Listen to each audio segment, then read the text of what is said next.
Il est exactement 10h22, tous au fourneau. Vous avez pris votre crayon, votre papier pour noter la recette? Eh oui, nouvelle rubrique, la cuisine, tous les lundis, avec Christian Vaudois.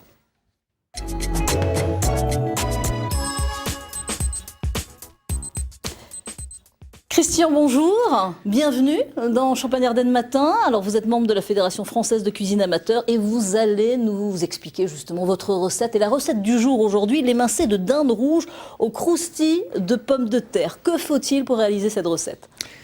Alors en fait, bonjour Valérie, en fait il nous faut de la dinde rouge, champardonnaise. Hein. Bon, si j'ai pas de dinde rouge. Alors on peut prendre de la dinde normale, on peut prendre du poulet, des filets de poulet aussi. D'accord. Mais c'est quand même mieux avec de la dinde rouge, c'est rehaussé, on va dire, le plat est rehaussé. D'accord. Il nous faut du beurre de micelle, il nous faut des épices, ça c'est pour la marinade, du poivre, du sel, des oignons, de l'ail, un petit peu de piment si on aime bien, mais pas pour les enfants. Moi, je mets des petites tomates pour le décor après, que vous avez là, de la farine, de l'huile, des pommes de terre, de la binche. Alors, Binche du fond de Givonne. Voilà, si j'en ai pas, est-ce que je peux choisir une autre pomme de terre? On peut prendre une autre pomme de terre, mais je vous donnerai un petit truc après quand on n'a pas de binche, parce qu'en fait, la binche, elle est forte. Ça, c'est une pomme de terre ardennaise, évidemment. Champardonnaise, oui. Donc, en fait, c'est une pomme de terre où il y a beaucoup d'amidon, ce qui nous évite de mettre toutes sortes d'ingrédients. Les gens, souvent, et même tout le temps, mettent des œufs, mettent des choses comme ça. Voilà, on met de la pomme de terre, mais même sans l'éplucher. On va voir dans la recette. Voilà. Et ben on va regarder tout de suite et vous allez nous commenter justement cette recette. Regardez, essayez de faire les mêmes gestes. Voilà, donc en fait, on prend les pommes de terre, on les émince on fait des petites émincées de pommes de terre que l'on va faire griller. Attention de ne pas se couper, évidemment. Attention, il faut mettre bien la main à plat, voilà, pour ne pas se couper le doigt. On les étale par petits paquets dans de l'huile. Ça, c'est sympa à faire, même avec des enfants. Avec des enfants, mais les enfants adorent ça. Ils adorent faire ça avec les parents, les grands-parents.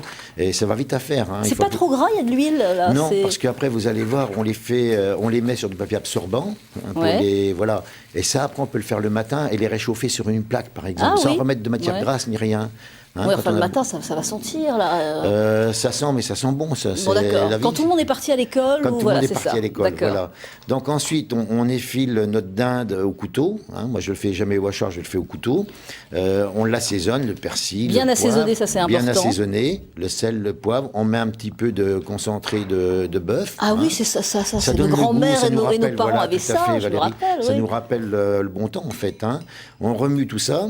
Et on le laisse mariner. Donc ça, on peut le faire la veille. On peut le faire le jour même. Ah d'accord, on peut le faire la veille, mettre ça... On met au frigo, un film étirable dessus, on le met.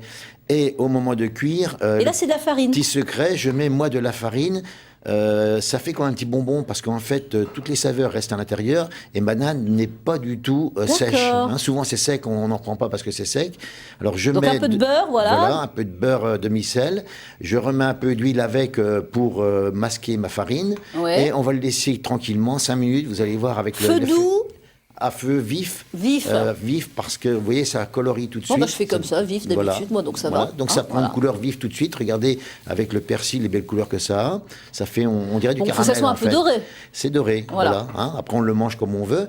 Mais à l'intérieur, même si on le fait cuire un peu plus longtemps, ça reste quand même bien moelleux. Donc on installe sur notre assiette nos croustilles de pommes de terre qui ont été préparées. Alors ça c'est important, la décoration aussi. Moi j'aime bien de mettre, et puis de mettre souvent des fleurs, des choses comme ça consommables. Un peu de salade. Un petit peu de salade pour donner de la couleur. Là voilà, on peut mettre de la salade, on peut mettre de ce qu'on veut, en fait, qui a un peu de couleur. Ensuite, on va mettre notre émincé de dinde, donc une proportion pour un enfant, pour un adulte, en fonction de le convive qu'on a à table. Là, ensuite, on va pouvoir décorer avec une petite tomate qu'on aura sculptée. On met du sel. Une tomate sculptée.